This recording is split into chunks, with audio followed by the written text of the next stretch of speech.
We have a lady now on stage. She's fighting against bias in this space, and she is the founder of Women DAO. And she will talk to lovely guests. They will introduce them by herself. Welcome, a warm welcome for Dajana Eder. Hello.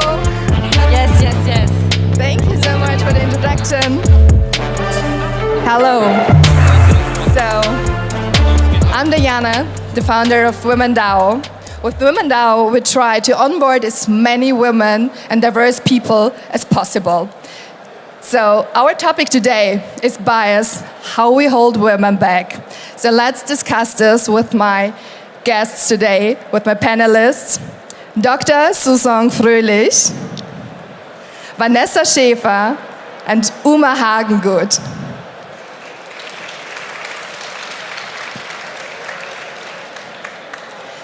So mostly we get taught that a wallet does not know gender. So this is a huge chance for Web3.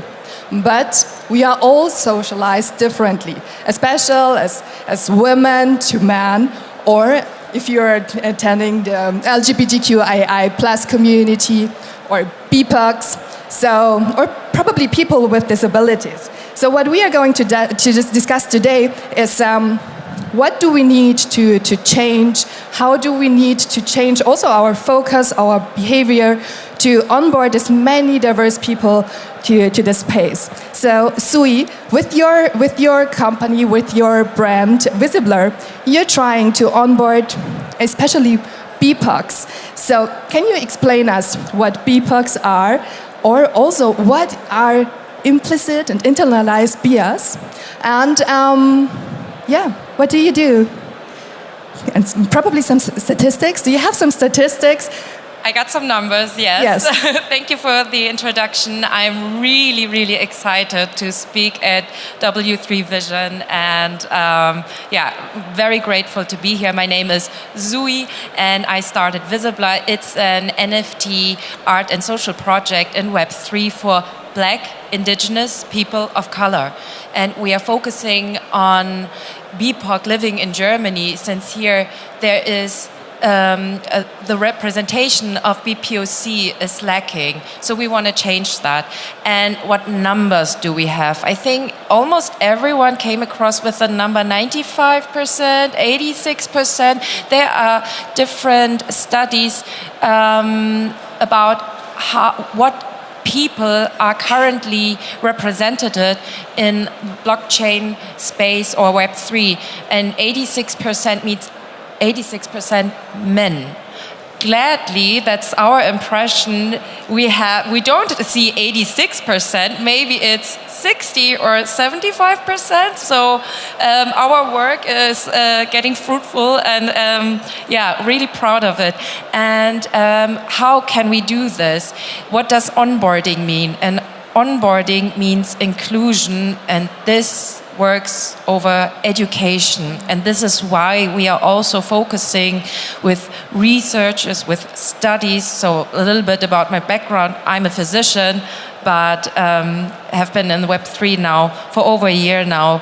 And and maybe there's another term I want to mention. It's intersectional diversity, because onboarding does not only mean that we have gender disparity of 86% or maybe here 60, 70%. It also means that we need people who can co-create a rising space where we see huge potential of making a better world.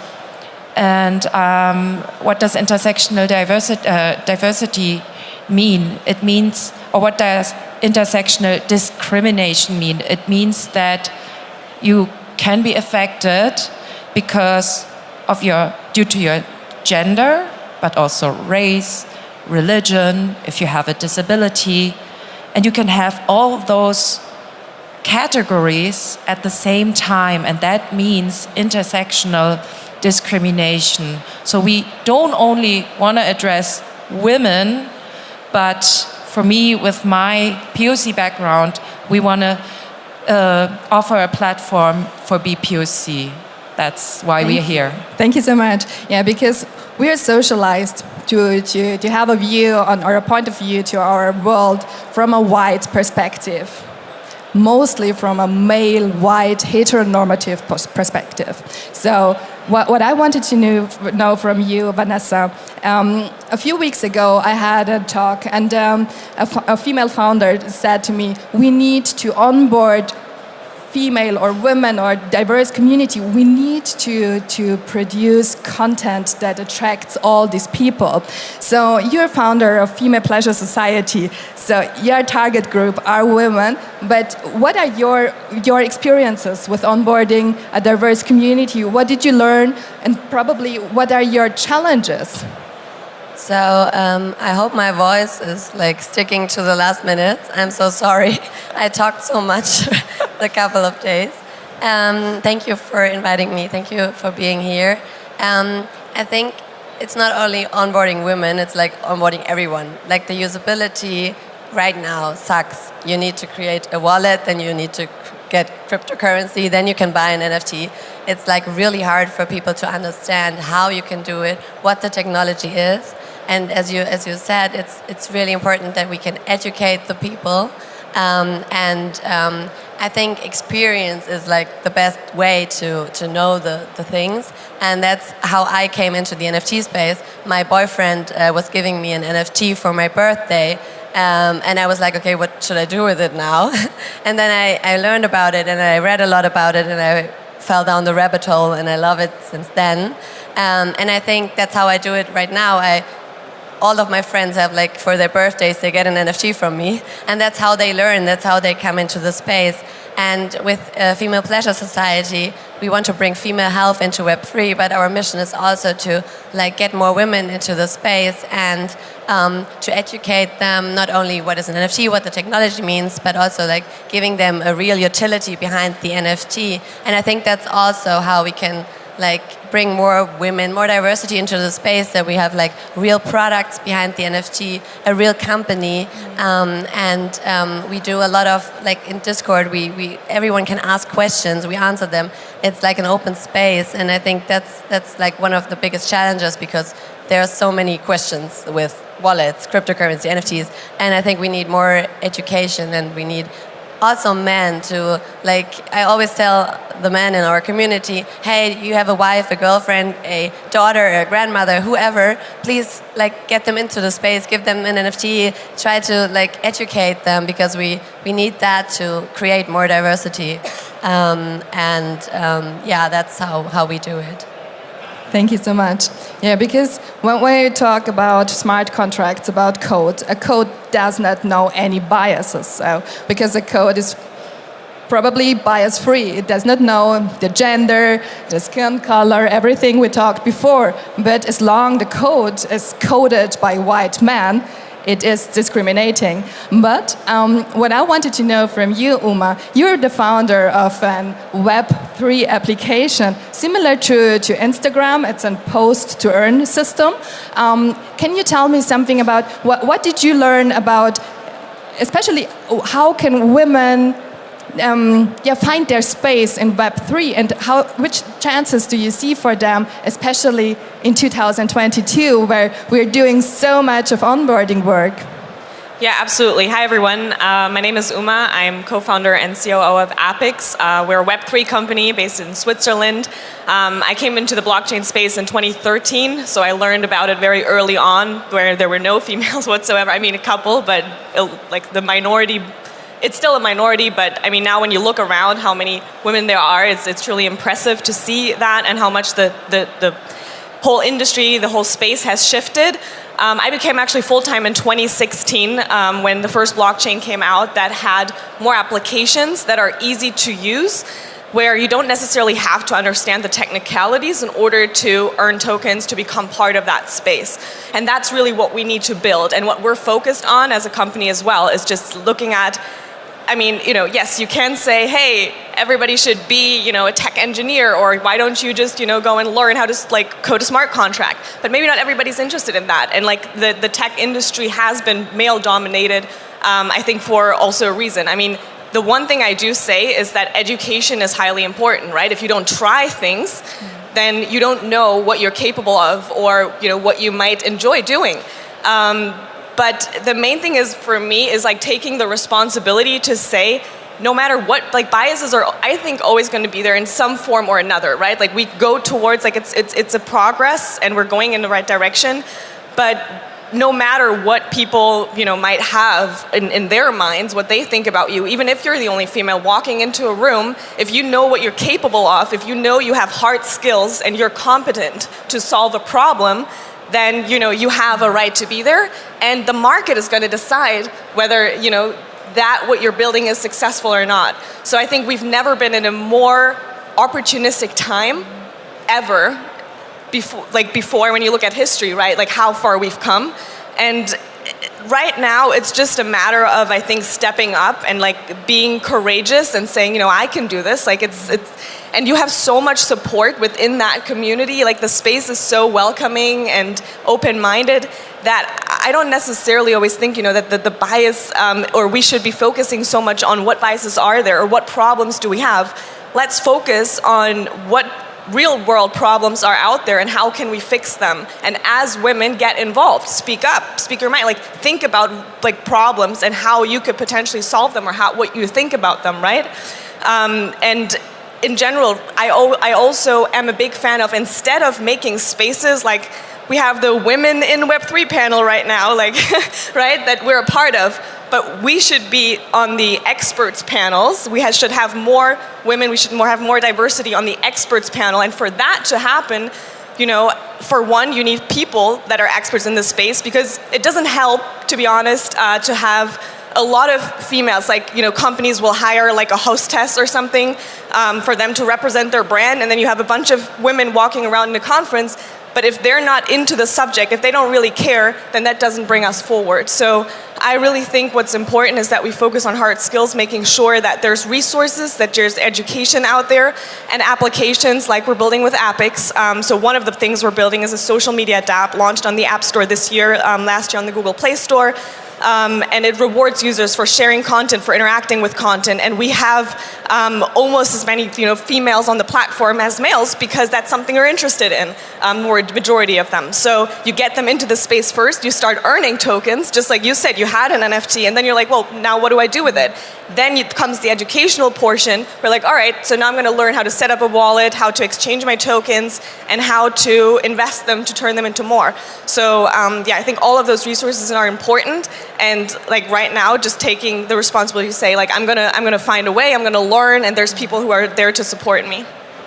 Absolutely. Thank you so much. Because also what I wanted to address is we have all these discrimination issues outside. So we have to face them first, and then we can also go through and change it. Because from my perspective, I am a white woman, so I have the opportunity and the chance, but also I have to do it. I have to onboard as many people as possible, because there are a lot of women out there who are probably not next to someone who will tell them something about Web3, no? Exactly. So I 100% agree with you. We shouldn't be doing this panel. We should be on the talking about Web3. Talking about we should be experts. And this just shows me there's still a long road we need to go until but it's a very great first step, and we are still a platform or a stage for everyone to welcome in order to become an expert eventually. And I think who is sorry, I don't want to interrupt, but who is an expert right now? I think we are all new in this space. Everyone is learning. I'm not. So yeah, but like 9 years, okay. Yeah, maybe you're an expert. Maybe you're an expert. I don't want to say expert. I think just what's important to realize is that once you get to a level of like deeper understanding, that there's a stage that can help you to get that voice out there. And I think it is out there. I mean, I've spoken on over 20 stages across the world, and for me, it's always been, a very positive feedback. But yes, the goal is that we only do these, right? Like get more women that just came in, give them the stage, versus saying, let's talk about the issues we face as women, but which we do, obviously. And I think probably everybody is aware of that, that there are biases with all of, with people of color and everything that you mentioned. But yeah. I mean, you mentioned another aspect, that's when you're onboarding women, that mostly they're like organizing, facilitating, like being community managers. What is necessary or still missing that we can create a new generation of female techies, for instance? So there's another study, obviously, that I did some research on it. So from a young age on, girls and boys already know what they are, on what fields they're interested. And STEM subjects are, just because there so many boys are doing STEM and are computer engineering interested, young girls already say, I'm not interested, even though intrinsically they might be interested. So we need to onboard not only us women, it starts from a very young age on. We need a cultural shift, a paradigm shift. And this is what we should also focus on. I mean, last week it was Blockchain Week in Berlin, and Bitcoin organized a Bitcoin workshop for children. That's amazing, and maybe that's a direction we could go, that we not only educate women to become community managers, which are super important, but also maybe we find the female developers of tomorrow. Yeah, I think it starts in the school age, and I think it's like with the NFT projects to be more female focused. Like we are interested in different topics. Not only every woman is interested in games, and that's a lot of NFT Web3 projects which are gaming. And I don't know if that's like really interesting for us, or I don't know. But I think it starts, as you said, it's an education topic, and it starts in school. It starts maybe in kindergarten as well. So I think, we need to have more education there. Absolutely. And what I wanted to say as well is, as long as we do not speak up, and as long as we do not take the chances, because what I really believe in is Web3 is bias-free. So we could work through a wallet, through a graphic profile picture, but also or a pseudonym. So we do not necessarily need to use our clear name. So this is a huge chance for us, but also we need to take the responsibility for everything we do, for all the steps we take, the decisions we make, and we should just go forward and try to attract many as diverse people to this space, and to give them a chance to speak out loud, because we are all valuable, and because all our needs need to be represented as well. And this is the chance, because Web3 space is unlimited. Everyone can just stand up and create whatever they want to do, to create, to find a community, to try to connect with other people, and just to try to make their needs represented, and take responsibility for that. Absolutely. And when you're good enough, you can't be ignored. Like once you do develop those skills and you have something amazing, you have an idea, you go out there, it just takes maybe one other person to believe in that, and off you go. So, and the other thing is, right, the internet. I mean, the unlimited amount of resources that we have available, and I think a lot of times males are more likely to find those resources and then spend their time learning something, developing those hard skills.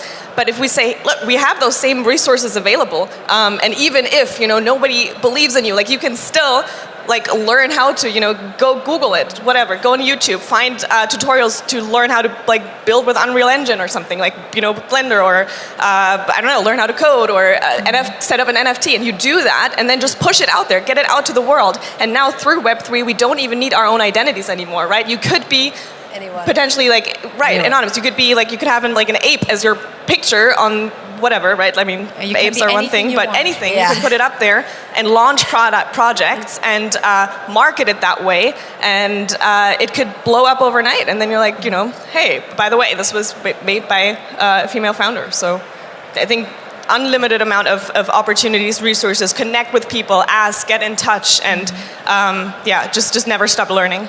Yeah, and I think that's the biggest opportunity in Web3. Everyone is new, everyone wants to learn something, everyone educates everyone, so everyone can learn from everybody. And I think everyone is curious. Everyone knows not everything, so we are here to learn and we are here to answer questions. And I think this space is perfect for everybody. And it's still early. It's still early. Yeah, Absolutely. Everybody it's still says that, early. but it's true. So I just wanted to have one last sentence from you all. Something you want to say out loud to motivate you. What would your advice be?